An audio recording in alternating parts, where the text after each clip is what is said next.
I absolutely love sun-dried tomatoes and mozzarella and fresh basil. And I mean, I could have it every day. And just when I thought I couldn't get it any better, I put it on this. So this is new. This is Ryvita's lightly salted rye cakes.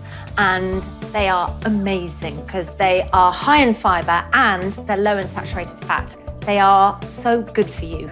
So all you do is you take the rye cake, you put some mozzarella on it, then you can put some of the sun-dried tomatoes on. These are so delicious. And then fresh basil. And grow this at home, it's so nice. It's something very gratifying about growing your own herbs. And a little bit of pepper. Delish.